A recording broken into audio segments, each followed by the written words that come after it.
Hi, High Point. My name is Seamus Campbell, and I'm the Director of Curriculum and Instruction here at the school.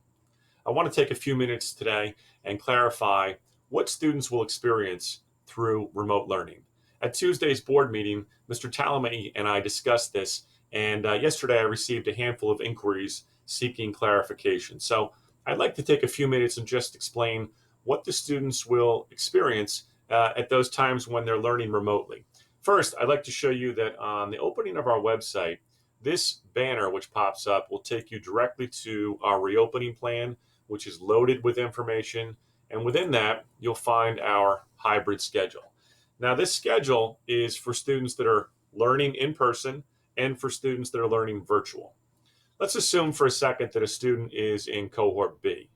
If I'm in cohort B on Mondays, I am live and in attendance and in the classroom virtually for 1, 2, 3, and 4. Now, if I'm in cohort A, obviously I'm here live in person those days. So on Monday, cohort B is in class for these 4 periods. Cohort A is here in person. Let me briefly explain the afternoons and Wednesdays. During these afternoon blocks, a teacher will teach a class and all of their students will be on one common Zoom or Google Meet together with the teacher for the entire 30 minutes. That will be the same procedure for all 8 periods on Wednesday. Let's get back to the hybrid construct for a moment. Let's say right now I'm a history teacher and I have a first period class. It's Monday morning. That Monday morning first period class, I will have 10 or 12 students in front of me in person. That's cohort A. Simultaneously, I will have 10 or 12 students from cohort B learning through a Google Meet or a Zoom on a Chromebook. I will introduce the lesson. I will provide direct instruction and teach to all 24 students. Then when students do individual work or group work, I'll be walking around the classroom working with students that are there in person, and I'll also be working with students that are on the Google Meet. To give students a bit of a break, because for adolescents in particular, it may be daunting to feel as if you're being filmed for 4 hours a day. At the teacher's discretion, students may flip from a live camera feed filming them to their icon, which may allow them to work independently in a more comfortable setting. So the phrase 15 minutes came up during the board meeting, and I'd like to clarify that what we intended to communicate was that during a 50-minute period, good teaching always has instruction broken up into different activities.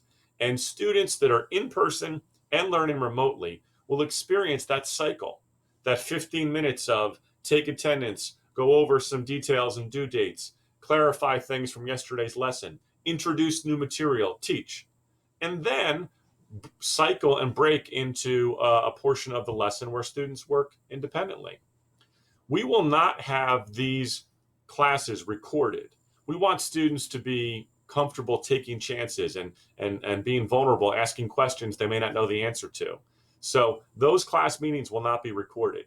Teachers may record separately portions of direct instruction. And if they do so, they can push those lessons out to help students who want to go back and look at material. We believe that we have a great plan. We believe remote learning, now that we have Chromebooks and we're one-to-one, will be highly effective. And we are so excited to meet our students again in person 2 weeks from today, Thursday, September 3rd. If you have any questions about any aspect of reopening, please contact any High Point administrator. We will get back to you that day, and we look forward to your questions. But most of all, we look forward to seeing the students. So 2 weeks from today, can't wait to open. We're working hard and we're ready. And I thank you for your attention this morning, and have a great day.